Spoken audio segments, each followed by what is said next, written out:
کربلا کربلا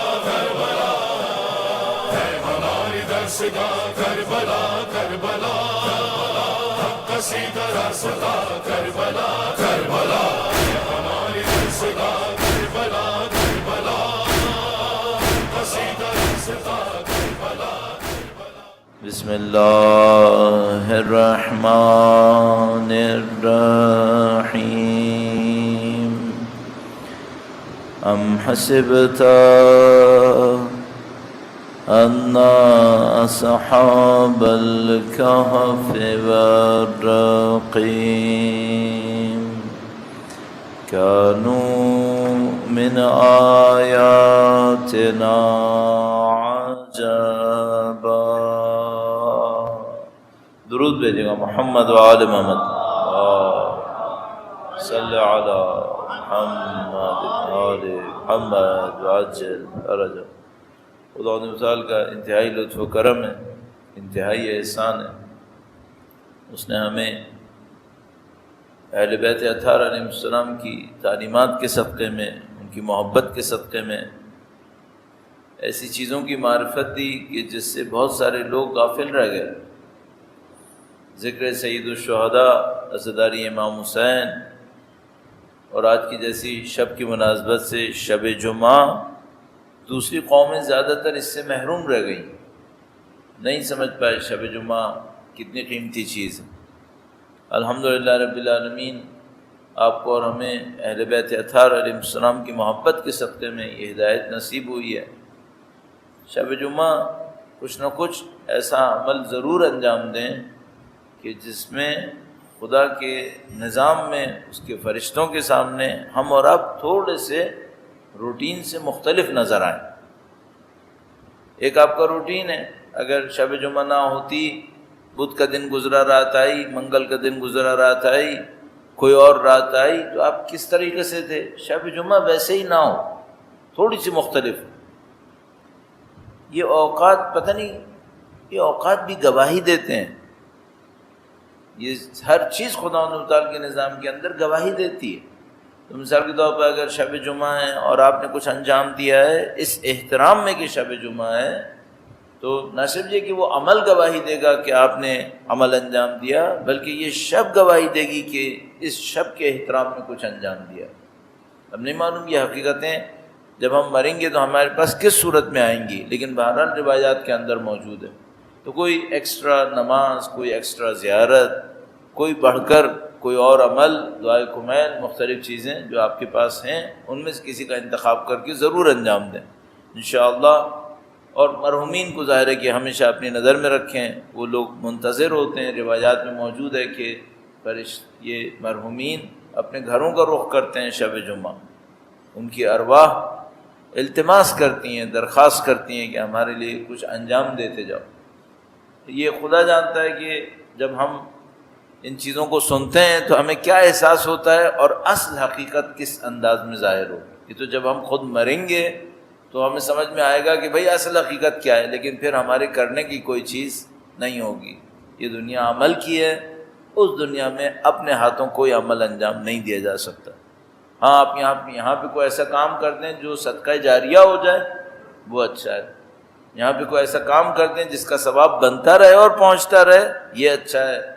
آپ دنیا سے چلے جائیں، میں اور آپ دنیا سے چلے جائیں، کوئی ہمارے لیے کچھ انجام دیتا رہے، یہ ممکن ہے. اللہ انشاءاللہ انہی قلیل اعمال کو ہم سے اپنی بارگاہ میں قبول فرمائے. اس کے صدقے میں مرحومین کے تمام گناہان صغیرہ و کبیرہ کی مغفرت فرمائے. تمام مرحومین کو اس دنیا کے اندر ہر قسم کی پریشانی، سختی، عذاب سے محفوظ فرمائے. انشاءاللہ خدا سید الشہداء کی شہادت کے صدقے میں، ان کے بھائی مولا ابو الفضل کی شہادت کے صدقے میں وقت کے امام کے ظہور مبارک میں تعجیل فرمائے. امام کی خدمت میں نذرانہ عقیدت پیش کرنے کے لیے شب جمعہ کی مناسبت سے اور روز جمعہ کی مناسبت سے، اور انشاءاللہ ان کی نظر لطف کو حاصل کرنے کے لیے اس دنیا کے اندر اس دنیا کے اندر درود بھیجیں محمد و آل محمد پر. صلی علی محمد و آل محمد وعجل فرجہ. یہ جتنے بھی عبادات میں اور آپ انجام دیتے ہیں، جتنے بھی اعمال میں اور آپ انجام دیتے ہیں، ان میں ظاہر ہے کہ کچھ مستحب ہیں، کچھ واجب ہیں۔ واجب کا ثواب آیا کسی کو بھیجا جا سکتا ہے یا نہیں بھیجا جا سکتا ہے، اس میں گفتگو ہے کہ بھئی آیا واجب اعمال کا ثواب کسی اور کو دے سکتے ہیں یا نہیں دے سکتے۔ چلو چھوڑ دیتے ہیں واجبات کی، ابھی گفتگو نہیں کرتے، مستحبات لے لیتے ہیں کہ بھئی آپ نے اپنی زندگی میں مستحبات انجام دیے ہیں، ہم نے بھی زندگی میں مستحبات انجام دیے ہیں، اس کا ثواب کسی اور کو بھیج سکتے ہیں یا نہیں بھیج سکتے؟ بھیج سکتے ہیں۔ مثلا آپ یہاں تشریف فرما ہیں عزاداری سید الشہداء کے اندر، پاکیزہ کام انجام دے رہے ہیں، اس آنے کا ثواب کسی کو دے سکتے ہیں، خدایا اس کا ثواب کسی کو ارسال فرما، ہاں یہ کر سکتے۔ نیابت ایک آدمی کی طرف سے ہوتی ہے، مثلا آپ گئے عمرہ آپ نے انجام دیا۔ یہ جب ہم لوگ کبھی عمرے وغیرہ پہ جاتے ہیں تو لوگ یہ سوال بہت کرتے ہیں کہ مولانا کیا والدین کی طرف سے نیابت ہو سکتی ہے؟ نیابت ایک آدمی کی طرف سے ہوتی ہے، ثواب آپ 1 کروڑ کو بھی پہنچا سکتے ہیں، ثواب پہنچانے میں مسئلہ نہیں ہے۔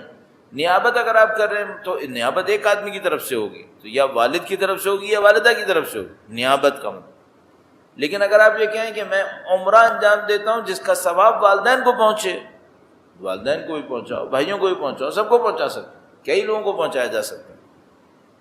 تو علماء سوال کرتے ہیں کہ بھئی یہ جو مستحب عمل ہے، اگر میں اس کا ثواب کسی کو پہنچاؤں میرا ثواب کم ہوگا یا نہیں ہوگا؟ نہیں، اللہ کا نظام ہے، ثواب عمل سے بنا ہے، عمل آپ نے انجام دیا ہے، یہ عمل آپ سے علیحدہ نہیں ہو سکتا، گناہ کا ہو یا ثواب کا ہو۔ اگر میں نے کوئی گناہ کیا ہے اور میں کہوں کہ کوئی اور میرا بوجھ اٹھائے تو کوئی اٹھا سکتا ہے کیا؟ نہیں، بوجھ مجھے اٹھانا ہے، وہ اللہ تزر وازرۃ وزر اخری، کوئی کسی کا بوجھ نہیں اٹھا سکتا۔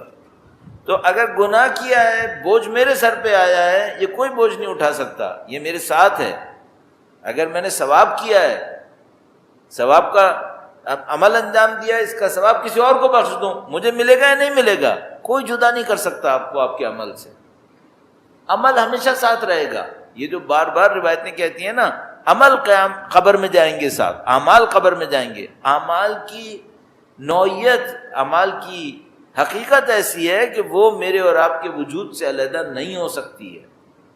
اب یہ عمل اس دنیا میں کیا بنے گا اللہ جانتا ہے، کیا بنے گا اللہ جانتا ہے، نماز کیا بن جائے گی، اچھے کام کیا بن جائیں گے، لیکن یہ علیحدہ نہیں ہو سکتے۔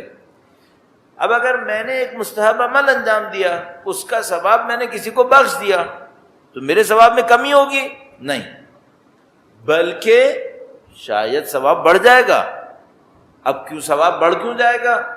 آپ نے کسی اور کے لیے بھی ہمدردی کی ہے، تو 2 ثواب ملیں گے، ایک ثواب ملے گا عمل انجام دینے کا، اور ایک ثواب ملے گا کسی کے ساتھ ہمدردی کرنے کا۔ مثلا ایک آدمی نے ایک مستحب عمل انجام دیا اور اس کا ثواب بخش دیا والدین کو، تو کیا ہونے والا ہے؟ والدین کے ساتھ ہمدردی کرنے کا ثواب بھی اس کو مل جائے گا۔ اب 3 ثواب ہو گئے، مثلا ایک تو اس کو ثواب ملے گا چونکہ کہ اچھا عمل انجام دیا، پھر اس کو ثواب ملے گا چونکہ اس نے والدین کے ساتھ ہمدردی کی، اور تیسرا ثواب والدین کو ملے گا جو اس نے یہاں سے بھیجا ہے۔ اب آج ہی میں دیکھ رہا تھا کہیں پہ، کسی نے بہت خوبصورت لکھا، کہا دیکھو کسی کو بھی دنیا میں ثواب بھیجنا ہو نا، تو پہلا کام یہ کرو کہ پہلے امام کے وقت کے امام کے نام بھیج دو، درود بھیجے گا محمد و آل محمد، صلی علی محمد و آل محمد وعجل فرج، کوئی بھی ثواب کا کام انجام دو۔ ایک دفعہ ہوتا ہے انسان اس شرمندگی میں نہیں بھیجتا امام کو کہ مولا میں کیا عمل میرا اور کیا اس کا ثواب، نہیں بھیجتا، چلو ایک اور مسئلہ ہوگی، کوئی بات نہیں، گرنے دو، پرواہ نہیں کرو، درود بھیجے محمد و آل محمد، اللہم صلی علی محمد و آل محمد وعجل فرج۔ تو ثواب کوئی بھی عمل انجام دیا، اچھا عمل انجام دیا، اب میں نے ایک فاتحہ پڑھی، لیکن یہ فاتحہ میں نے دل سے نہیں پڑھی، توجہ سے نہیں پڑھی، ایسے ہی سب نے کہا فاتحہ، میں نے کہا بھی ٹھیک ہے فاتحہ پڑھ لی، اب میں اس کا ثواب امام کو بھیجوں یا نہیں بھیجوں؟ شرمندگی ہوتی ہے، کوئی کام ہو تو ثواب بھیجو، یہ کیا پڑھا ہے؟ تو کریں یہ کہ تھوڑا سا کوئی اچھا سا عمل انجام دیں، خوبصورت سا، تھوڑا احتیاط کے ساتھ عمل انجام دیں۔ اب آپ نے یہ عمل انجام دیا تھا والدین کے لیے مثلا، تو کیا کریں اس کو؟ پہلے امام کے نام کرو، پہلے امام کے نام کرو، امام کے نام کر دیا، اب خدا سے کہو خدایا یہ عمل جو میں نے انجام دیا اور ثواب بھیجا امام کو، اس کا ثواب میرے والدین کو بھیج دے۔ اب دو ثواب جائیں گے، ایک میرا عمل، اس کا ثواب، ایک جو میں نے امام کو یاد کیا اس کا ثواب، اور یہ دونوں جائیں گے والدین کو۔ بڑھ گیا یہ تو۔ اور یہ جو آپ نے اپنے امام کو یاد کیا اور آپ نے ایک تحفہ اپنے امام کی خدمت میں بھیجا، اس کا کیا ہوگا؟ اس کا بس یہ ہوگا کہ ساری زندگی اگر میں تحفے بھیجتے رہوں اس امید پر کہ شب قبر امام تشریف لائے، کافی ہے، اور کیا چاہیے؟ اور کیا چاہیے بھائی؟ ساری زندگی کچھ نہ کریں، میرے مرتے لمحوں پہ آ جائیں، اور ضرورت کا وقت کون سا ہے پھر؟ مشکل کا وقت اور کون سا ہے؟ لیکن وہ کریم خاندان کے کریم وارث ہیں، ان کی کرامت اس سے کہیں زیادہ ہے۔ لیکن اگر اتنا ہی کریں کہ زندگی بھر بھی یاد نہ رکھیں، جبکہ ایسا ممکن نہیں ہے، شب قبر آ جائیں، شب اول قبر، موت کے لمحات میں آ جائیں، الحمدللہ رب العالمین، تو ثواب اور تحفہ بھیجنے میں کمی نہ کریں، تحفہ بھیجتے رہیں، انسان کی زندگی ترقی پاتی رہتی ہے۔ یہ جو میں نے آخری جملہ عرض کیا، انسان کی زندگی ترقی پاتی رہتی ہے، انسان کا وجود ترقی پاتا ہے، بس ایک آیت سے اس کو متصل کروں گا اور ہم دعائے مکارم الاخلاق عرض کرتے ہیں۔ درود بھیجے گا محمد و آل محمد، صلی علی محمد وعجل فرج۔ ہمارا جو جسم ہے، ہمارے جسم میں ایک گروتھ ہے، بچہ، لڑکپن، جوانی، بڑھاپا، پھر زوال، یہ جسم ہے۔ ابتدا سے شروع ہوتا ہے، جوانی میں جاتا رہتا ہے، بڑھتا رہتا ہے، پھر مثلا 40 سال کے بعد ڈاؤن سائڈ شروع ہو جاتی ہے، زوال شروع ہو جاتا ہے، یہاں تک کہ خدا متعال فرماتا ہے کہ ہم بعض لوگوں کو ایسی عمر تک پہنچا دیتے ہیں کہ اس کے بعد پھر وہ وہیں پہنچ گئے جیسے بچپنے میں تھے۔ روح ایسے نہیں ہے، جسم یوں اوپر جائے گا، یہ نیچے جائے گا، یہ پیٹرن ہے، سب کا پیٹرن یہی ہے۔ جسم ایسے نہیں ہے، روح نہیں ہے ایسے۔ روح میں کیا ہے؟ کبھی اوپر کبھی نیچے، پھر کبھی اوپر پھر کبھی نیچے۔ کیوں؟ روح کا تعلق عمل سے ہے، جسم کا تعلق کھانے سے ہے۔ آپ کھانا دیتے رہو باڈی کو، بڑھتی رہے گی۔ یہ جتنے بچے ہیں یہ بڑے ہوں گے انشاءاللہ، ہم سب بچے تھے، بڑے ہو گئے جسم سے۔ روح کا کیا ہوا؟ روح کا نہیں پتا۔ جسم کو اسکیل کر لیں گے قد سے، وزن سے، طاقت سے، روح کا کیا کریں گے؟ روح کو اسکیل کریں گے ہدایت سے، معنویات سے، اللہ کی طرف سے حاصل ہونے والے علم اور ہدایت سے۔ اب اس کا تو کوئی سسٹم نہیں ہے، آپ کے پاس میٹرک سسٹم ہے، مثلا وزن کے لیے، فاصلے کے لیے، ٹائم کے لیے، مثلا مختلف سسٹمز ہیں، لیکن روحانیت کا سسٹم نہیں ہے جس سے میجر کریں کہاں پہنچے۔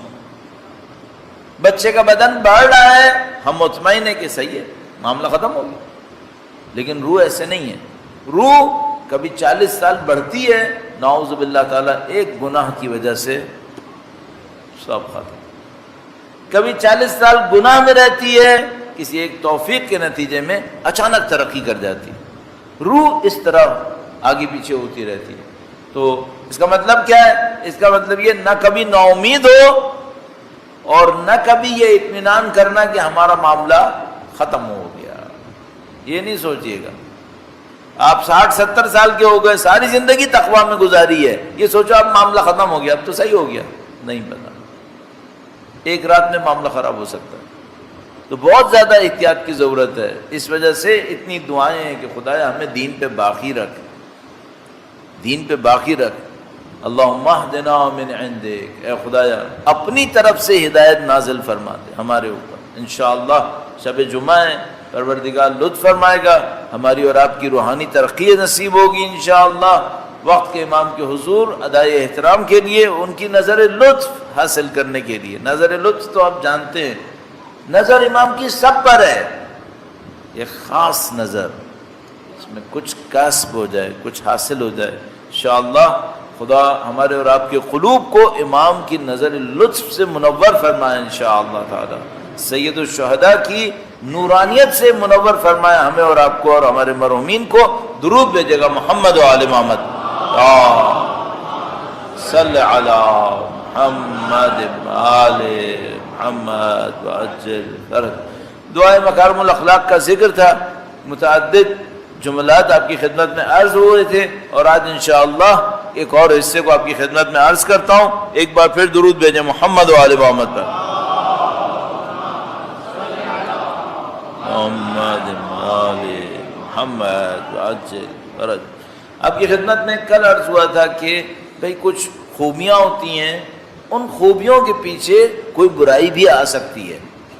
وہ کیسے ہوتا ہے؟ یا کل یا چند دن پہلے عرض کیا تھا، شیطان آج ہی کہیں سن رہا تھا، کوئی عالم تھے، وہ کہہ رہے تھے، کہتے یہ شیطان نفسیات کا سب سے بڑا استاد ہے. شیطان بہت استاد ہے، اور وہ ایسا کھیلتا ہے. اچھا اس کے پاس طاقت کیا ہے؟ اس کے پاس طاقت یہ ہے کہ جو ہمارے اندر چھپی بھی ہماری نیت ہے اس کو یہ شیطان جانتا ہے. مثلا میں نے آپ کی خدمت میں عرض کیا تھا اس قاضی کا، یا پتہ نہیں کہیں اور عرض کیا تھا، کہ وہ ایک کوئی قاضی تھا، بڑا دیندار تھا، سب کچھ تھا، مانوی اعتبار سے بھی بظاہر اچھا تھا. عمر گزر گئی، زندگی گزر گئی، چل رہا تھا صحیح، بہت احتیاط کرتا تھا، بادشاہوں کے دربار میں نہیں جاؤں گا ورنہ میری معنویت ختم ہو جائے گی، اور میں یہ نہیں کروں گا، میں وہ نہیں کروں گا، بڑی احتیاط کرتا تھا. آخر میں جا کر ایک دفعہ پھنس گیا. کیسے پھنس گیا؟ بادشاہ نے کہ وزیر نے کہا کہ اس کو ایک دفعہ گھر پہ بلاؤ، محل میں بلاؤ، کھانا کھلاؤ، واپس بھیج دو. بلایا، کھانا کھلایا، واپس گیا، سب ختم ہو گیا. جو بادشاہ نے نہیں مانگا تھا وہ بھی دینے کو تیار ہو گیا. کیوں؟ لالچ دل میں تھی، یہ پکڑ نہیں پایا کہ میرے دل میں لالچ ہے. بعض اوقات ہم سمجھتے ہیں معاملہ ختم ہو گیا، سب پکڑ لیا ہم نے، یہ نہیں جانتے کہ کچھ اچھائیوں کے پیچھے چھپی ہوئی برائیاں ہوتی ہیں، وہ ہماری نظروں سے گم ہو جاتی ہیں. اچھا ہم کیوں نہیں دیکھ پاتے؟ اپنی اچھائیوں کو ہائی لائٹ کرتے رہتے ہیں. اب مثال کے طور پر میرے جیسا آدمی مثلا خدا کے سامنے اپنا انالیسس کرے، تجزیہ کرے، اپنے اوپر تنقید کرے، تو میں یہ نہیں کروں گا. میں کیا کہوں گا؟ میں کہوں گا میں مجلسیں پڑھتا ہوں، میں اچھا آدمی ہوں، یہ لوگ میرا احترام کرتے ہیں، اس کا مطلب ہے میں اچھا آدمی ہوں. اپنی طرف سے کہانی بناتا رہوں گا. اچھا جا کے میں کریدوں کہ جو میں مجلسیں پڑھتا ہوں یہ لوگوں کو دکھانے کے لیے پڑھتا ہوں گا، شاید کیونکہ مجھے رسپیکٹ مل رہی ہے اس لیے پڑھ رہا ہوں. اگر مجھے رسپیکٹ نہیں ملتی پھر پڑھتا ہے نہیں پڑھتا، نہیں معلوم. تو میں اپنے آپ کو کریدوں گا نہیں، اوپر اوپر بس اچھی اچھی تعریفیں کر کے چلا دیا. اچھا اب مشکل یہ ہے کہ کوئی ایسا دوست، کوئی ایسا عزیز، کوئی ایسا مخلص ہو جو مجھے میری برائیاں بتائے، تو میں اسے اپنے پاس رکھوں گا ہی نہیں، اسے کہیں اور بھیج دوں گا. بھائی کسی نے مجھے اگر کہا کہ جناب زئی صاحب آپ میں یہ خرابی ہے، تو میں کہوں گا ہاں بہت اچھا کہ آپ نے مجھے بتا دیا، اور دل میں سوچوں گا آئندہ تجھ سے نہیں ملوں گا، تو میری خرابیاں بتاتا رہتا ہے. بھیج دوں گا اسے کہیں اور، فارغ کر دوں گا اسے، اور اپنے اطراف میں کلوں کو جمع کروں گا جو صرف میری تعریفیں کرتے ہیں. تو میں خوش کہ ہاں ٹھیک ہے میرا تو کام حل ہو گیا. اچھا اب اس کا نقصان کیا ہوگا؟ اس کا نقصان یہ ہوگا کہ ایک دن کہیں آ کر خدا نہ کرے نعوذ باللہ تعالیٰ میں کسی سخت جگہ پہ پھنس گیا، تو میں اپنے آپ کو کیا سمجھ رہا ہوں؟ میرے اندر کوئی برائی ہے ہی نہیں، جبکہ وہ چھپی ہوئی ہیں. پھر وہ چھپی ہوئی برائیاں این ٹائم پر سامنے آئے گی اور مجھے وہیں پہ صاف کر دے گی، اور میں مارا گیا. وہ جو خدا متعال نے فرمایا کہ اگر کوئی ہماری بات نہیں سنتا تو فرمایا کہ ہم اس کو وارن کرتے ہیں. کوئی قوم اگر نہیں سنے ہم تو وارن کرتے ہیں، اگر پھر بھی نہیں سنے فتحنا علیہم ابواب کل شیء، تو ہم ہر چیز کے دروازے اس پہ کھول دیتے کہ جاؤ اب تم غرق ہو جاؤ. پھر وہ ہر چیز اس کی صحیح ہونے لگتی ہے، دولت بھی آ رہی ہے، یہ بھی آ رہا ہے، وہ بھی آ رہا ہے، سب صحیح چل رہا ہے، سب صحیح چل رہا ہے، یہاں تک کہ پھر فرماتا ہے فَأَخَذْنَاهُمْ بَغْتَةً، پھر ہم اچانک اسے پکڑتے. اب اچانک اسے پتا چلتا ہے کہ اچھا میں لالچی انسان تھا لیکن مجھے پتہ ہی نہیں تھا، میں دنیا پرست تھا مجھے پتہ ہی نہیں تھا، یہ تو میں نے سوچا ہی نہیں تھا. اچھا جب پہلے تمہیں اپنی لالچ نظر آئی تھی تو کیا کیا تھا؟ تو میں نے اپنے آپ سے کہا تھا کہ نہیں میں لالچی نہیں ہوں، تھوڑا سا تو سب کے دماغ میں آ ہی جاتا ہے، تھوڑا سا شیطان تو سب کو بہکا ہی دیتا ہے، ابھی بھی میں دوسروں سے بہت بہتر ہوں، معاملہ ختم. یہی کرتا ہے نا انسان، اپنی کوئی برائی دیکھتا ہے تو کہتا ہے ابھی میں دوسروں سے بہت بہتر ہوں. یہ نہیں سوچتا کہ یہ جو نظر آئی ہے اس کا مطلب ہے یہ اندر ایک اس کا ٹھکانہ بیٹھا ہوا ہے. اب وہ اندر بیٹھ کے کیا کر رہا ہے اللہ جانتا ہے، کب باہر آئے گا، کب جا کر اپنا حربہ دکھائے گا اللہ جانتا ہے، کوئی سوچے گا ہی نہیں اس طرح. اپنے اچھے کاموں کو یاد کرتے رہو. اس لیے ابھی دعا میں آئے گا، میں انشاءاللہ عرض کروں گا آپ کی خدمت میں کہ امام نے کیا فرمایا، اپنے اچھے کام کو ہمیشہ کم سمجھو تاکہ تم اپنی برائی کو کریت کے پکڑ سکو، ورنہ کبھی تم برائی نہیں پکڑ پاؤ گے اپنی. تو امام ظاہر ہے کہ امام ہماری بھلائی کے لیے ہمیں اس طرح سے ہدایت دیں گے کہ شیطان کبھی ہمیں نہ پھنسا سکے. تو اب امام نے اس حصے کے اندر جو بالکل ابتدائی دعا کے اندر ہے، دعا کی بالکل ابتدا میں ہے، میں نے کچھ حصہ آپ کی خدمت میں پہلے عرض کر دیا تھا دوسری مجلس میں، اور اب اس چھٹی مجلس میں انشاءاللہ یہ کچھ حصے کو جو شروع میں ہے عرض کر رہا ہوں. درود بھیجے گا محمد و آل محمد صلی علی محمد محمد. اللہ اکبر یا رسول اللہ.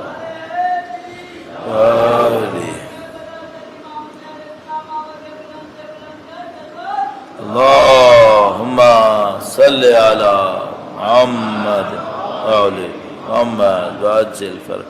امام فرمائے کہ وَأَغْنِنِي وَأَوْسِعْ عَلَيَّ فِي رِزْقِكَ، اے خدایا تو مجھے غنا دے. دیکھو ایک بات ہے، دولت ہونا بے نیازی نہیں ہوتی. امام کا ایک فرمان ہے، فرمایا چیز ہو تو بے نیاز نہیں ہو، جب تم چیزوں سے بے نیاز ہو تب بے نیاز ہو. بھئی میرے پاس گاڑی ہے تو میں کہوں میں بے نیاز ہوں، مجھے کسی کی کوئی ضرورت نہیں ہے. کیوں؟ میرے پاس خود گاڑی ہے. لیکن اگر نہ ہو تب بھی میں دوسروں کے محتاجی احساس نہ کروں. میں نے گاڑی کی مثال ایسے ہی دی ہے، اور دنیا کی 10 چیزیں ایسی ہے تو میں کہوں میں بہت بے نیاز انسان ہوں کیونکہ میرے پاس سب کچھ ہے. اچھا اگر نہیں ہوتا تو کیا ہوتا؟ فقیر ہوتا. بے نیازی کیا ہے؟ بے نیازی یہ کہ نہ ہو تب بھی تم سوچو کہ نہیں میں فقیر نہیں ہوں، نیاز مند نہیں ہوں میں کسی کو، اللہ سے رجوع کروں گا، دینا ہے دے گا، نہیں دیتا کوئی بات نہیں. یہ بے نیازی ہے. یہ بے نیازی ہے جو حضرت ابو ذر غفاری میں نظر آتی ہے. یہ بے نیازی ہے جو حضرت سلمان فارسی کے اندر نظر آتی ہے. ان لوگوں کے پاس کیا دنیا کی ساری دولتیں بھری ہوئی تھیں؟ نہیں، لیکن بے نیاز تھے. فرمایا وَأَغْنِنِي، البتہ یہ ہو سکتا ہے بہت کم ہوتا ہے، لیکن ہو سکتا ہے کہ کوئی آدمی بہت دولت والا بھی ہو اور ابھی بھی دنیا کا لالچی نہ بنے، دنیا سے اٹیچمنٹ نہ کرے، اس کی بے نیازی اپنی جگہ پہ باقی رہے. یہ ہو سکتا ہے، زیادہ تر نہیں ہوتا. ایک دفعہ آنا شروع ہوتا ہے تو پھر اٹیچمنٹ آ جاتا ہے، زیادہ تر ایسا ہوتا ہے. اچھا یہ بھی ہو سکتا ہے کہ کوئی آدمی بہت فقیر ہو لیکن اندر سے بہت لالچی ہو. یہ ہو سکتا ہے یا نہیں ہو سکتا؟ یہ بھی بہت ہوتا ہے. پلے کچھ نہیں ہے، لالچ آسمان پہ پہنچی ہوئی ہے، ملا نہیں ہے تو وہ سمجھ رہا ہے میں تو بڑا فقیر انسان ہوں، میں تو بڑا ملنگ آدمی ہوں، دیکھو میرے پاس کچھ نہیں ہے. بیٹا ملا بھی نہیں ہے. ملتے تو تم کون سے قارون بننے تھے اللہ جانتا ہے، ملتے تو کیا بنتے یہ خدا جانتا ہے. دونوں طرف سے ڈرامہ چل رہا ہے. شیطان کسی کو چھوڑ دے گا کیا؟ بہت مکار ہے. وہ کسی جس کے پاس ہے اسے ایک طریقے سے کھیلے گا، جس کے پاس نہیں ہے اسے ایک اور طریقے سے کھیلے گا. ہوشیاری چاہیے. فرمایا وَأَغْنِنِي وَأَوْسِعْ عَلَيَّ فِي رِزْقِكَ، خدایا مجھے بے نیاز کر دے اور میرے رزق میں وسعت دے. وَلَا تَفْتِنِّي بِالنَّظَرِ، اور خدایا مجھے دوسروں کی طرف دیکھنے کی عادت نہ دے. سب سے بری عادت کیا بن سکتی ہے؟ انسان دوسروں کو دیکھتا رہے اس کے پاس کیا ہے، اس کے پاس کیا ہے. یہ سب سے غلط کام. یہ پست حرکت ہے. انسان کی فطرت میں پستی ہے کہ وہ دوسروں کو چیک کرتا رہے اس کے پاس کیا ہے، اس کے پاس کیا ہے. یہ سب غلط حرکت ہے. بھائی تمہیں جو خدا نے دیا ہے اس پہ شکر کرو. اگر اور چاہیے خدا سے مانگو. یہ تم دوسروں کو کیوں چیک کرتے پھرتے ہو؟ وہ جیسے ہم لوگ یہاں لائٹ جاتی ہے تو کہتے ہیں بیٹا باہر جا کے دیکھو اوروں کے یہاں گئی ہے نہیں گئی. اوروں کے یہاں گئی پھر کوئی مسئلہ نہیں ہے. اگر باقی آ رہی ہے پھر مسئلہ ہے. وہ چلو لائٹ میں تو چل جائے گا کہ تمہارے گھر کا وائر نہ اڑا ہوا ہو، جا کے چیک کروا لو. لیکن بھائی دولت میں تو یہ مت کرو، دنیا میں تو یہ مت کرو. اچھا اگر دنیا میں دیکھنا ہے تو کیا دیکھو؟ دنیا میں دیکھنا ہے تو معنویت دیکھو. وہ نماز شب پڑھتا ہے، دیکھو یار کتنا اچھا آدمی ہے، میں کیا کروں؟ وہ اتنا اچھا آدمی ہے، اتنے کام کر لیتا ہے. اگر دیکھنا تو یہ دیکھو، پھر پازیٹو کو دیکھو. تو دنیا کو کیوں دیکھتے ہو؟ پھر مشکل پڑے گی. شیطان وسوسے کرے گا کہ اس کے پاس یہ ہے، اس کے پاس یہ ہے، تیرے پاس کچھ نہیں ہے. تو چلو اب تو بھی حلال حرام چھوڑ، جس میں ڈالنا چل جائے. گڑبڑ کرے گا شیطان. وَأَغْنِنِي وَأَوْسِعْ عَلَيَّ فِي رِزْقِكَ وَلَا تَفْتِنِّي بِنَظَرٍ وَأَعِزَّنِي. خدایا عزت دے. وَلَا تَبْتَلِيَنِي بِالْكِبْرِ. خدایا عزت دے اور تکبر سے مجھے محفوظ کر لے. تکبر سے میرا امتحان نہ لے. اردو میں ترجمہ فرمایا خدایا عزت و توقیر دے، کبر اور غرور سے دوچار نہ ہونے دے. کبر اور غرور سے دوچار نہ ہونے. کبر و غرور کیا ہے؟ میں کہوں یہ کم ہے، میری شان سے کم ہے. اب گڑبڑ شروع ہو. کیوں؟ یہ شان معین کرنے والے میں اور تم کہاں سے ہو گئے؟ شان خدا کو پتہ ہے کس کی کیا شان ہے. یہ ہم لوگ بلا وجہ میں وہ بعض اوقات کہتے ہیں نا، ایک مذاق میں بہلول نے کیا ایک دفعہ. بہلول کہیں پہنچے دربار میں تو دیکھا کہ وہ خالی تھا تخت اس کا بادشاہ کا، تو جا کے اس کے اوپر بیٹھ گئے. جب بیٹھے تو مارا لوگوں نے کہ بھائی تو پاگل آدمی ہے، تو بادشاہ کے تخت پہ بیٹھ گیا. تو پٹے پٹائے نیچے آئے تو بادشاہ اس وقت اندر آیا. اس نے کہا بہلول کیا ہوا؟ کہا بہت مارا مجھے. کہنے لگا مجھے بہت افسوس ہوا کہ تمہیں اتنی مار لگی. کہنے لگا نہیں، میں افسوس آپ پہ کر رہا ہوں، میں تو 2 منٹ بیٹھا تھا اتنی مار لگی ہے. تم تو ہر روز بیٹھتے ہو یہاں پہ، تم کو کتنی پٹائی لگے گی یہاں پہ. تو تمہیں کیا پتا بھائی گزر کس پہ رہی ہے. یہ جو دیکھ رہے ہو کسی کے پاس شان و شوکت ہے، ابھی پتہ نہیں اللہ کے فرشتے اس سے کیا حساب لینے والے ہیں. آج میری ایک شان و شوکت ہو، مثلا یہ ہو وہ ہو، اور میں کہوں باقی سب کچھ نہیں ہے. ابھی تھوڑا صبر کرو، ابھی دنیا کی 4 دن باقی ہیں، پھر دیکھو اس میں کیا آنے والا ہے. بڑے بڑے بادشاہوں کو رگڑتے دیکھا ہے لوگوں نے. میں بچپنے سے اس کو دیکھ رہا تھا، لیبیا کا جو صدر تھا کرنل قذافی، کہ وہ لیڈر تھا اور وہ بادشاہ کی طرح زندگی گزارتا تھا، اور اس کا بیٹا ایسا اور اس کا یہ. دنیا کا کوئی کام ایسا نہیں تھا جو یہ لوگ نہیں کر سکتے تھے. اب وہ اچھا تھا اپنے ملک کے لیے، برا تھا اس سے قطع نظر. مثلا اس کا بیٹا جاتا ہے انگلینڈ کی مشہور university London school of economics and political sciences, اس کو $6 ملین پتہ نہیں $4 ملین رشوت دے کے اس سے PhD لے لیتا ہے. وہ دنیا کا اتنا پریسٹیجس اسکول ہے اور یونیورسٹی کے جہاں پہ داخلہ بڑا مشکل ہے، وہ بدبخت اس کو بھی پیسہ ٹکا کے اس سے PhD لے لیتا ہے. صحیح ہے. اور جب مرا ہے تو کیا ہوا ہے؟ ذرا جا کے دیکھو، پڑھو کیا ہوا. بیٹے کے ساتھ کیا ہوا ہے؟ وہی لڑکا جو 1 مہینے پہلے دنیا کی یونیورسٹیز، دنیا کے ادارے، دنیا کی پتہ نہیں کیا کچھ اس کے آگے پیچھے گھوم رہے تھے، 1 مہینے کے اندر کیا نہیں ہوا. یہ دنیا ہے، یہ دنیا ہے. وہ صدام حسین بدبخت کیا نہیں کیا اس نے، ختم. یہ دنیا ہے. تو ہم اور تم کہاں 2-4 چیزوں کو اپنے ہاتھ میں لے کے دوسروں کے اوپر فخر فروشی کریں گے یہ ہے وہ ہے. یہ ختم ہونے میں کتنی دیر لگے گی. شہرت چل رہی ہے مثلا کسی کی بولنے پہ نا، اس زبان کے کٹنے میں کتنی دیر لگتی ہے. بھائی کہیں جا رہا ہوں روڈ کے اوپر، ایک کہیں جھٹکا مارا گاڑی نے اتفاق سے 2 دانتوں کے درمیان آگے گئی، ختم. کیا بچا پھر؟ چھوٹی سی چوٹ سر کے پیچھے لگ گئی، لو جی اپاہج ہو گیا آدمی، ختم. کیا ہے یہاں پہ؟ تو اکڑنا کس بات کا، کس چیز پہ اکڑ ہے؟ یہ ہم کو سمجھ میں نہیں آتا. جب ٹائم آتا ہے نا تو پھر بھول جاتا ہے آدمی, جب گرتا ہے تو یاد آتا ہے کہ اچھا یہ تھا پہلے سے. تو امام فرمانے پہلے سے ہوشیار رہو. خدایا اعزنی ولا تبتلیانی بالکبر, خدایا مجھے عزت دے لیکن کبر میں مبتلا نہ کر. وَأَبِّدْنِي لَكَ وَلَا تُفْسِدْ عِبَادَتِي بِالْعُجْبِ. اچھا اب دیکھیے یہاں پہ سب اچھی چیزوں کا تذکرہ کیا نا. امام نے فرمایا کہ خدایا مجھے اپنی بندگی دے, میں تیری عبادت کروں. اب انسان سوچے گا اچھا عبادت میں بھی کوئی بری چیز آ سکتی ہے کیا؟ بھائی دولت دے اور یہ نہ دے, چلو بات صحیح ہے, دولت دنیا کی چیز ہے. عزت دے اور یہ نہ دے, یہ بات بھی صحیح ہو گئی. اب امام نے فرمایا تیسرا جملہ, خدایا مجھے عبادت کی توفیق دے. اب انسان سوچتا ہے اس میں بھی کوئی خرابی آتی ہے. ہاں اس میں بھی خرابی آتی ہے. وہ کیا؟ فرمایا وَلَا تُفْسِدْ عِبَادَتِي بِالْعُجْبِ, اور میری عبادتوں کو خود پسندی سے برباد نہ کر.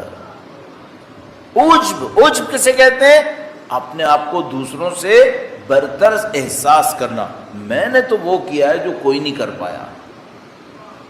اب وہ بڑا انسان شیطان کی شاگردی میں رہ کے انسان بھی کم استاد نہیں ہے. شیطان تو ہے استاد, جو شیطان کی شاگردی میں رہتے ہیں وہ بھی بڑے استاد ہوتے ہیں. ان کو بھی پتا ہوتا ہے ریاکاری ایسے انداز سے کرنی ہے کہ وہ بھی تقویٰ لگے.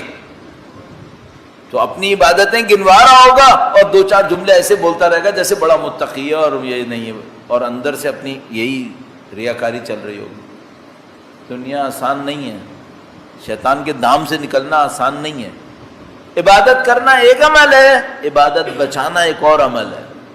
بچے تو صحیح, 4 نمازیں پڑھتے ہیں, 6 کی ریا مارتے ہیں, شوبازی کرتے ہیں اور گھاٹے گھاٹے. امام نے فرمایا وہ عبدنی لک, خدایا مجھے اپنی عبودیت نصیب فرما. ولا تفسد عبادتی بالعجب, اور میری عبادتوں کو خود پسندی سے ضائع نہ کر. انہوں نے ترجمے میں فرمایا خود پسندی سے میری عبادت کو فاسد نہ ہونے دے. وَأَجْرِ لِلنَّاسِ عَلَى يَدِ الْخَيْرِ, اور میرے ہاتھوں سے لوگوں کے لیے بھلائی جاری کر. اچھا اب اس کے نتیجے میں خرابی کیا آ سکتی ہے؟ امام فرما رہے ہیں وَلَا تَمْحُقْهُ بِالْمَنِّ, اور اس کو احسان جما کر میں ضائع نہ کروں. جب میں کسی کے ساتھ نیکی کروں تو پھر کیا اس کا فتنہ کیا ہے؟ امام یہاں پہ ترجمہ فرمایا اور میرے ہاتھوں سے لوگوں کو فیض پہنچا اور اسے احسان جتانے سے رائیگان نہ ہونے دے. اتنا ہی میں کسی کو بولوں نا, وہ ایک بندہ تھا, بہت پہلے کی بات ہے, بالکل میں بھی اس وقت کالج کیا, اس سے تھوڑے آگے کہیں ٹائم میں تھا. تو وہ ایک لڑکا تھا, ہمارا دوست تھا, اس کی شادی ہونے والی تھی. اس کو بڑی گاڑیوں کا بہت شوق تھا. نہ اس کے پاس گاڑی تھی نہ ہمارے پاس گاڑی تھی, لیکن اس کو گاڑیوں کا بہت شوق تھا. تو اس کی شادی ہونے والی تھی, تو وہ مجھ سے کہنے لگا کہ میں گاڑی ڈھونڈ رہا ہوں. تو اس کا ایک باس تھا, تو میں نے کہا اس کی گاڑی لے لو, اس کی گاڑی بڑی ہے. کہنے لگا لے تو لوں گا, لیکن یہ بدبخت ایک دفعہ آفس میں بیٹھ کے کہے گا اس دن گاڑی سب صحیح چلی نا.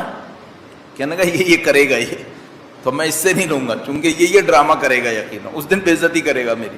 یہ عادت ہے لوگوں کی کہ وہ اچھائی کرے گا, بلکہ شاید اس سے کہے گا تو میری گاڑی لے کے جانا, تو میری گاڑی لے کے جانا. اب جب وہ لے گیا پھر اگلے دن کہے گا ہاں گاڑی سے صحیح رہی نا, تو اس کی بے عزتی کرا دی کہ اس دن جو گاڑی میں بیٹھ کے آیا تھا وہ میری گاڑی تھی. صحیح, یہ ایک جملہ شاید مہینوں کی کمائی ضائع کروا دے, ایک جملہ سالوں کی عبادتیں ضائع کروا دے. یہ مشکل ہے. کم اچھا کام کرنا شاید اتنا مشکل نہیں ہے, اچھے کام کو بچا کے رکھنا بہت مشکل ہے, بہت مشکل ہے. اچھا کام کرنا شاید اتنا مشکل نہیں ہے. کیوں؟ چونکہ بچا کے رکھنے کا تعلق ہے اندر سے, بہت اندر سے. اور وہ اندر میں نے آپ کو شاید پہلے آپ کی خدمت میں عرض کیا تھا کہ وہ اندر اتنا چھپا ہوا ہوتا ہے کہ اس کو پکڑنا آسان نہیں ہوتا. بچا کے رکھنے کے لیے اس اندر کو کنٹرول کرنا پڑتا ہے, اس لیے بچا کے رکھنا بہت مشکل کام ہے. درود بھیجے گا محمد و آل محمد, صلی علی محمد آل محمد وعجل فرج. اس کے بعد امام نے آخری ایک بات کہی. اب اس کے بعد تو انسان سوچتا ہے یہ کیا ہوگا. فرمایا وَحَبْ لِي مَعَالِيَ الْأَخْلَاقِ, خدایا مجھے اخلاق کی بلندی نصیب فرما. اب بھی کوئی خطرہ ہے, امام فرمایا ہاں اب بھی ایک خطرہ ہے، اخلاق کی بلندی نصیب فرما۔ اخلاق کی بلندی کیا ہوتی ہے؟ کوئی پست حرکت نہیں کرتا ہے، جھوٹ نہیں بولتا ہے، مکاری نہیں کرتا ہے، لوگوں کو ذلیل نہیں کرتا ہے، خیر اس کے ہاتھ پہ جاری۔ اخلاق کی بلندی، اس کے بعد بھی خطرہ ہے، ہاں جی ایک خطرہ ہے، وَهَبْ لِي مَعَالِيَ الْأَخْلَاقِ، خدایا مجھے اخلاق کی بلندی نصیب فرما اور غرور اور فخر فروشی سے محفوظ فرما۔ میں بڑا سچا آدمی بن گیا، الحمدللہ، امانت دار بن گیا، پورا معاشرہ کہتا ہے یہ آدمی امین ہے، پورا معاشرہ کہتا ہے آدمی سچا ہے، پورا معاشرہ کہتا ہے یہ آدمی بڑا فیاض ہے، یہ سب کرتا ہے۔ اب میں اپنے اندر سوچ رہا ہوں اس محلے میں میرے جیسے کتنے ہیں؟ کام ختم۔ کہا کسی سے نہیں، کہا نہیں ہے، اندر سوچا ہے، ختم۔ تمہارا ٹائر فلیٹ ہو گیا ہے، اب اس میں ہوا ختم ہو گئی ہے، جتنا تھا سب نکل گیا۔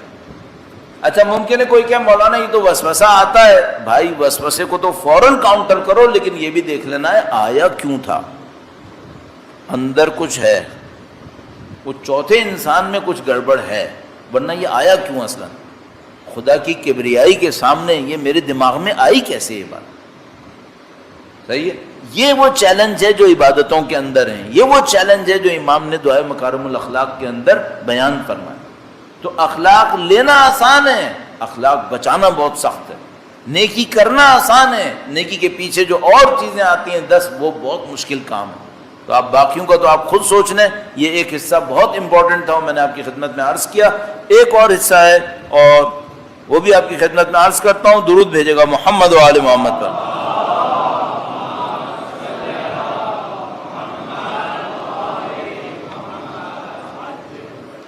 وقت کے امام کے حضور ادائے احترام کے لیے مولا امام چہارم کے حضور عرض احترام کے لیے اور عقیدت کے لیے اور ان کی نظر لطف کو حاصل کرنے کے لیے، شب جمعہ مغفرت کے لیے، آپ کے اور ہمارے مرحومین کی درجات کی بلندی ظہور میں تعجیل کے لیے درود بھیجیں محمد و آل محمد پر۔ اللہم صلی علی محمد و آل محمد وعجل فرجہم۔ امام نے ایک اور مرحلے پر جا کر دعا میں درود فرمایا اور کہا کہ خدایا حللنی بحلیت الصالحین وَأَلْبِسْنِي زِینَةَ الْمُتَّقِین، خدایا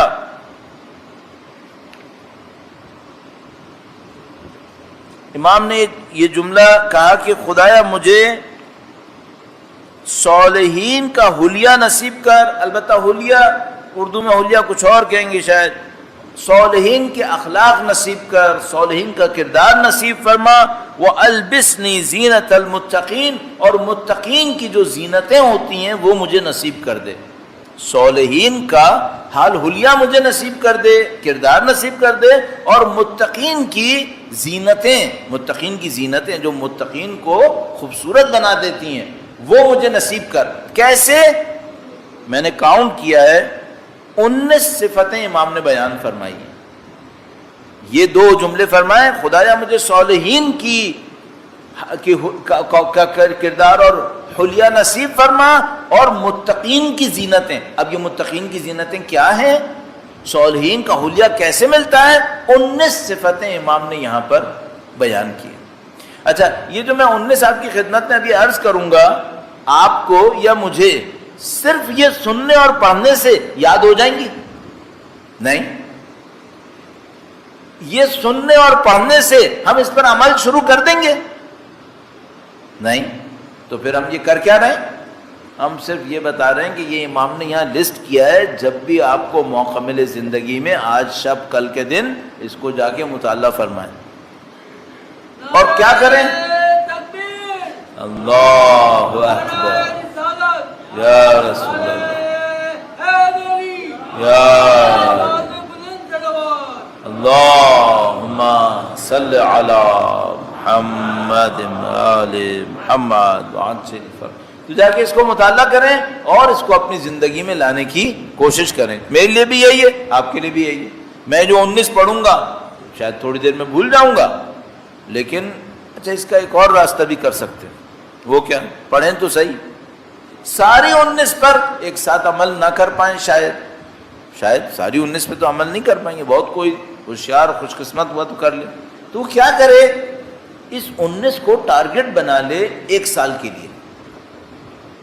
تو مثلا ماہ سفر کی پہلے 10 دن میں ہوں تو اس نے طے کیا کہ بھئی میں اس ماہ سفر کے اندر یا ان ایام عزا کے اندر ان 19 میں سے مثلا یہ 4 صفتیں اپنے اندر لاؤں گا. اصل بتاؤں 4 چھوڑو 2 پکڑ لو، 2 لے لو، صرف 19 کا مطالعہ کریں جو میں بھی عرض کروں گا، کچھ کو عرض کروں گا آج نہیں کر پاؤں گا، باقی 19 کا مطالعہ کریں اور اپنے آپ سے کہیں ان میں سے مثلا 2 صفتوں پر میں پورے مہینے محنت کروں گا اور ان کو اپنے اندر قائم کر دوں، اس پر اصرار کروں گا، باقیوں پہ بھی محنت کروں گا لیکن 2 کو خاص کر ٹارگٹ کروں گا. بھائی کم سے کم متقین اور صالحین کے نزدیک تو پہنچیں گے نا. اور یہ جو صالحین ہیں یہ کتنا بڑا رتبہ ہے اللہ جانتا ہے. متقین کی زینتیں یہ ہیں، اللہ اکبر، ان میں بڑی بات ہوگی. اچھا اب ایسا نہیں ہے کہ بہت مشکل ہے، نہیں بہت مشکل نہیں ہے، کرنے کی ضرورت ہے. ایسے کرتے نہیں ہیں ہم لوگ، کم توجہ دیتے ہیں. البتہ جو میں کہہ رہا ہوں کرتے نہیں ہے، ریگولر کا مسئلہ ہے، تھوڑا تھوڑا سب کرتے ہیں، تھوڑا تھوڑا سب کرتے ہیں. تو میں عرض کرتا ہوں آپ کی خدمت میں انشاءاللہ اس عرض کرنے کے نتیجے میں اللہ سے دعا کرتے ہیں کہ خدایا ہمیں اور آپ سب کو اس سب پر عمل کرنے کی سعادت نصیب فرمائے انشاءاللہ. ایک بار پھر سب مل کر درود بھیجیں محمد و آل محمد پر. صلی علی محمد.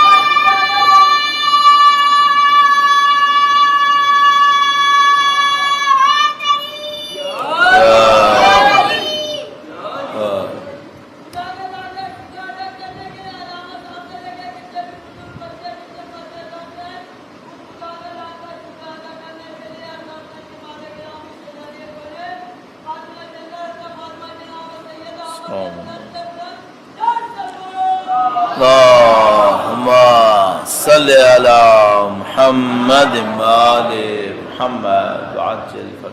اچھا اس 19 میں کچھ عناوین ایسے ہیں جو بہت عمومی ہیں، باقی اس کے اندر آ جائیں گے. تو 19 کو بالکل 19 سیپریٹ ہیں، بالکل نہیں، ایسا نہیں ہے. مثلا پہلی صفت، خدایا مجھے صالحین کی زینت کا حلیہ اور متقین کی زینت نصیب پر. کیسے؟ فی بسط العدل، میں زمین پر عدل پھیلاؤں، عدل پھیلاؤں. اب یہ عدل بہت وسیع ہے، پہلا جملہ بہت وسیع ہو گیا. فی بسط العدل، میرے ذریعے سے عدل پھیلے معاشرے کے اندر. اچھا اس کے مقابلے میں کیا ہوتا ہے؟ اس کے مقابلے میں ہوتا ہے کہ میرے ذریعے سے ظلم پھیلے. صحیح ہے؟ فی زمانہ، آج کے زمانے میں ہم ظلم نہ پھیلائیں بہت بڑی بات ہے. آج کے زمانے میں عدل پھیلانا تو پتہ نہیں کس کا کام ہے، ظلم نہ پھیلائیں. اب میں ایک اور جملہ عرض کر دوں، ظلم میں مددگار بنے، یہ تو میرے خیال میں سبھی کر گئے کہیں نہ کہیں. کم از کم ظلم ہماری وجہ سے نہ پھیلے. آپ کہیں گے کیسے ہو سکتا ہے، ہم نے کوئی ظلم نہیں کیا. بھائی دعوے میں جلدی نہیں کرو، ابھی بہت کہانی پڑی ہے، بہت کہانی پڑی ہے. وہ کیسے؟ میں اپنے اوپر رکھ لیتا ہوں، آپ کو مسئلہ نہ آئے. بھیا دنیا میں کتنے فیصد کے پاس وہ سہولتیں ہیں جو میرے پاس ہیں؟ میں کوئی میسج آپ نے پڑھے ہوں گے واٹس ایپ وغیرہ کے اندر بھی بہت چلتا ہے کہ مثلا اگر آج آپ سونے کے لیے گئے اور آپ کے سونے کی ایک جگہ ہے، مثلا آپ کے گھر میں ایک جگہ ہے جہاں پہ آپ سوئیں گے، جا کے ایک بستر ہے جو آپ کا ہے، وہاں پہ جا کے آپ سوئیں گے. اس نے لکھا مثلا دنیا کے 2.5 کروڑ لوگوں کو، 2.5 ارب لوگوں کو یہ نہیں ملا ہے. آپ گئے اپنے گھر میں، ایک سونے کی جگہ ہے آپ کی، 2.5 ارب مثلا لوگوں کو یہ فیسلٹی نہیں ملی ہے. کیوں؟ وہ بیچارے کو پتہ نہیں ہوتا میں سوؤں گا کہاں. آج 2.5 ارب 250 کروڑ انسانوں کو اس کے پاس چھت نہیں ہے جس کے نیچے سوئے، روڈ کے ساتھ سوتا ہے، ادھر سوتا ہے، ادھر سوتا ہے، پتہ نہیں ہوتا کہاں سوئے گا. اب یہ ایگزیکٹلی 2.5 ارب شاید نہ ہو، تھوڑا سا آگے پیچھے عدد ہو، لیکن بہرحال میسیجز اس طرح سے آتے ہیں تو میں کہہ رہا ہوں، لیکن بہت بڑی تعداد. مثلا آپ گئے، آپ نے پینے کے لیے پانی اٹھایا، پیا پانی، اور پانی گندا نہیں تھا. 1 ارب سے زیادہ انسانوں کو یہ پانی نہیں مل رہا، پینے کا پانی نہیں ملتا، گندا پانی ملتا ہے جو پیتے ہیں. 1 ارب سے زیادہ. اچھا 3 وقت کھانا کھا کے سوئے، کتنے ارب ہیں جن کو یہ نہیں ملتا ہے؟ حساب نہیں ہے. تو عزیزان محترم، یہ ہماری زندگی میں عدل ہے کہ ہم جس دنیا میں ایسے بیٹھے ہوں اس میں ہمارے دسترخوان بہت بڑے بڑے ہوں. ہمیں معلوم ہے نہیں ہے عدل نہیں ہے. اتنا کرو کہ ہماری وجہ سے ظلم نہ پھیلے، بس ہماری وجہ سے ظلم نہ پھیلے. ہاں ظلم کے اندر کہیں ساتھ دے بیٹھے یہ ایک علیحدہ مسئلہ ہے. ہم ہی ظلم کے بانی ہم نہ ہوں، ظلم کے بانی ہم نہ ہوں. کیوں؟ پھر تو براہ راست امام کے لشکر کے مقابلے میں آ گئے. بھئی امام کا لشکر کس سے لڑنے آ رہا ہے؟ ظالموں سے. کچھ لوگ غلطی سے ظلم کے ساتھ دینے والے ہیں، کچھ لوگ کبھی ظلم کے ساتھ کھڑے ہو جاتے ہیں، اور کچھ لوگوں کی وجہ سے معاشرے میں ظلم پھیل رہا ہے. کم سے کم یہ تو نہیں بنو، یہ تو نہیں بنے ہم لوگ. اچھا اب ہوتا کیا ہے، ایک آدمی ہے مثلا اس نے ظلم کی ایک داستان کھڑی کی ہوئی ہے. اس ظلم کی داستان میں اسے کچھ بندے چاہیے، میں اس کے ساتھ کھڑا ہوں، اصل ظالم وہ ہے اور میں ظالم کا مددگار بنا ہوا ہوں. خدا حساب لے گا یا نہیں لے گا؟ لے گا. کہ تم ٹھیک ہے تم بانی نہیں تھے ظالم کے معاون کیوں تھے؟ اچھا اب میرے پاس جواب دنیا کے سامنے کیا ہے؟ میں دنیا سے یہ کہتا ہوں بھائی اگر میں نہیں بھی ہوتا نا تو یہ کسی اور کو لے کے کھڑا ہو جاتا. بندے خدا وہ جہنم میں جا رہا تھا، وہ اپنے ساتھ ایک اور جہنمی کا انتخاب کر رہا ہے. تم کیوں کینڈیڈیٹ بن رہے ہو؟ تم کیوں والنٹیئر بن رہے ہو جہنم جانے کے لیے؟ کیوں بن رہا ہے؟ کچھ مزہ بھی تو ملنا ہے یہاں پہ. وہ چھوڑتے ہوئے جان جا رہی ہے، اس خاطر ظالم کے ساتھ کھڑا ہوں. امام فرمانے یہ حلیہ صالحین نہیں ہے، یہ متقین کا کام نہیں ہے. حلیہ صالحین، زینت متقین کیا ہے؟ بسط العدل، عدل پھیلاؤ زمین کے اوپر، عدل پھیلاؤ، ظلم نہیں پھیلاؤ. درود بھیجے گا محمد و آل محمد. اللہم صلی علی محمد آل محمد وعجل فرج.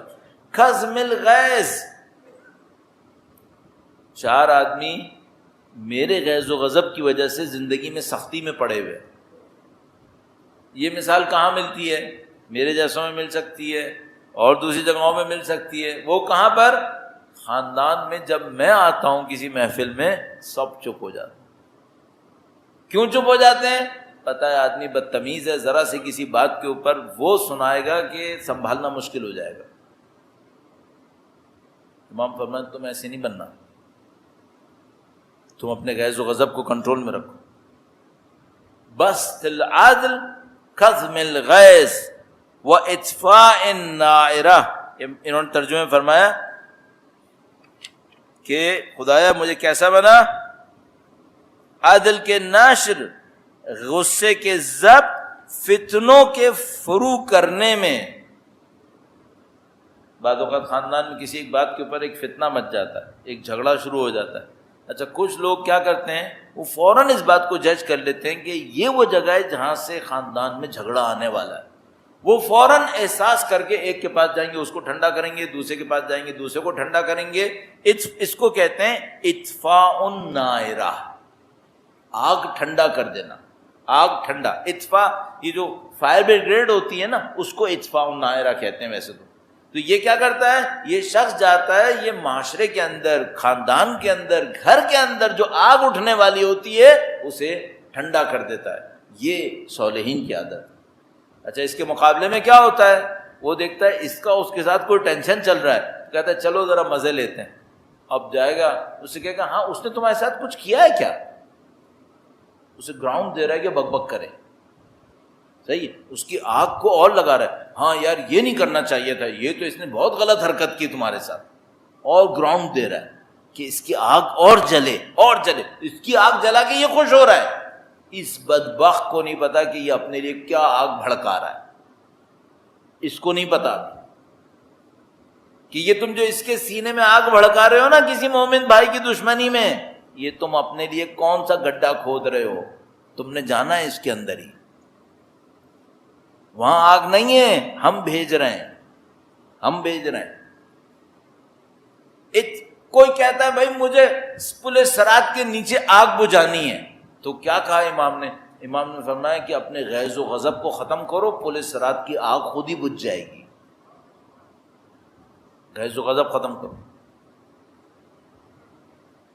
یہ امام سکھا رہے ہیں۔ انشاءاللہ وقت اختتام پذیر ہوا، 2-3 میں نے آپ کی خدمت میں عرض کی ہیں، تو کل کا اسائنمنٹ تو یہی ہے کہ یہ جو 19 صفات امام نے بیان فرمائی ہیں، ان کو میں ایک ایک کر کے آپ کی خدمت میں عرض کروں گا، اور انشاءاللہ بار بار خدا سے دعا کریں گے، خدایا اس فرش ادا کے صدقے میں ہمیں اس پہ عمل کی سعادت نصیب فرما دے۔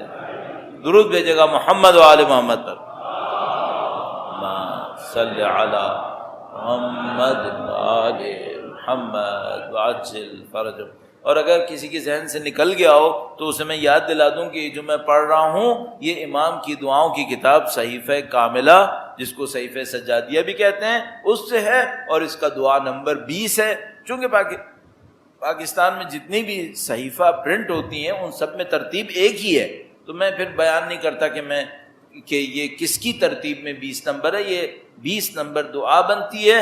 مفتی جعفر حسین صاحب علی اللہ مقامہ شریف کی یہ تفسیر ترجمہ میرے ہاتھ میں ہے، اور باقی سب لوگوں کے پاس بھی وہی ہوگا، تو میں اس وجہ سے اس کا نمبر بار عرض نہیں کرتا۔ یہ ہر جگہ میسر ہے، بک اسٹالز وغیرہ کے اوپر دستیاب ہے، اور سب کے تقریباً گھروں میں پہلے سے ہی موجود ہے، اس کو بتانے کی ضرورت نہیں ہے۔ ایک بار پھر مولا چوتھے امام کے حضور ادائے احترام کے لیے درود بھیجیں، محمد و آل محمد،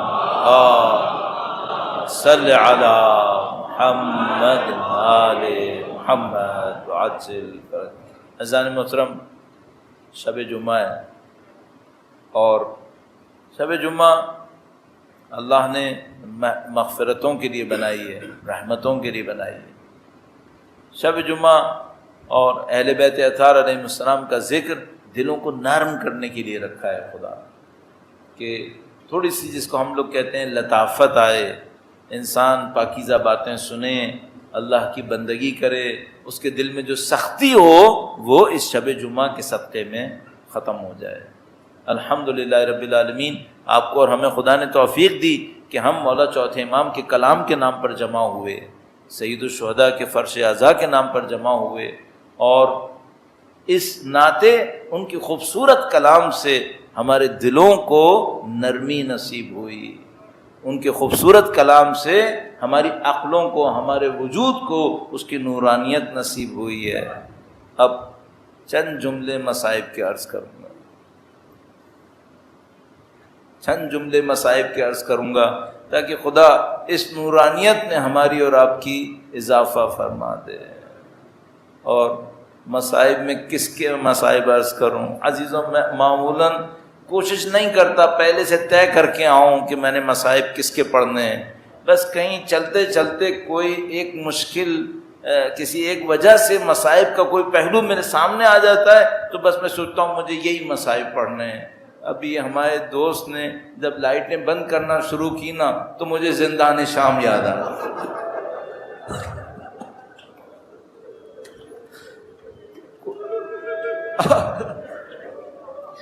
اللہ کا کرم ہے، آپ کے دل ایسے امام حسین کی محبت میں ڈھل گئے ہیں، ایسے اس خاندان کی محبت میں ڈھل گئے ہیں، ہمارے جیسے کے لیے کام بہت آسان ہو گیا۔ دیکھو میں نے صرف ایک جملہ کہا ہے، زندان شام، باقی کچھ کہنے کی ضرورت نہیں۔ کیسا زندان تھا، کیسا زندان تھا۔ مولا فرماتے ہیں دن میں دھوپ کی سختی تھی، رات کو سردی کی شدت تھی۔ اس زندان میں ایک جسم کی سختی تھی، جسم کی سختی کو چھوڑ دو، ایک روح کی سختی تھی۔ اور روح کی سختی کیا تھی؟ روح کی سختی یہ تھی کہ حسین کی یاد میں ماتم کرنے والے بچوں کو تماچے لگتے تھے۔ یا خدایا، کسی جگہ یتیموں کو جمع کرو اور ان سے کہو باپ کو یاد نہ کرے، کسی جگہ بیواؤں کو جمع کرو اور ان سے کہو اپنے سرپرستوں کو یاد نہ کرے، کسی جگہ ماؤں کو جمع کرو، کہو بچوں کو یاد نہ کرے، اور جو یاد کرے اسے تماچے لگے، اسے تازیانے لگے۔ ارے پوری دنیا کا دستور ہوتا ہے، پوری دنیا کا دستور ہوتا ہے، کسی کو بڑی سزائیں بھی دے دی ہوں، لاشے کا تو احترام کر لیا کرو۔ حسین کی صاحبزادی زندان شام باپ کی مظلومیت میں مر گئی اور کفن سے محروم۔ مختلف واقعات بیان کرتے ہیں، مختلف واقعات علماء نے مصائب میں بیان کیے ہیں۔ ایک موقع پر مصائب پہ بیان کیا جاتا ہے کہ بچی زندان میں تھی، بار بار باپ کو یاد کرتی تھی۔ ایک موقع آیا، سید الشہداء کا سر اقدس بھیج دیا گیا، بچی نے سر کو اپنی گود میں لیا۔ ارے میرے بابا، کس نے آپ کا سر جدا کیا؟ کس نے آپ کو خاک و خون میں مبتلا کیا؟ اتنا بچی روئی، اتنا بچی روئی۔ چوتھے امام کے پاس آ کر ایک دفعہ بچی نے خواب سنایا تھا، وہ خواب میں کسی اور موقع پہ عرض کروں گا۔ بس جب چوتھے امام نے یہ خواب سنا تھا تو کہا تھا میری بچی اب تیری تکلیفیں ختم ہو جائے گی۔ بس وہ جو سر اقدس آیا، بچی نے گریہ کرنا شروع کیا۔ بس ایک موقع کے اوپر گریہ کرتے کرتے غچ کھا گئی۔ مولا چوتھے سرکار گویا نزدیک آئے، بچی کو دیکھا۔ اب میرے مولا نے ایک انا للہ سر نیزہ پر حسین، شام غریبہ میں نیزے پہ سر حسین کو دیکھ کر کہا ایک انا للہ سید الشہداء کی یتیمی کو دیکھا۔ ارے حسین کی یادگار دنیا سے گزر گئی۔ الا لعنت اللہ علی القوم الظالمین۔ خدایا سلام ہو اس یتیمہ کے لاشے پر،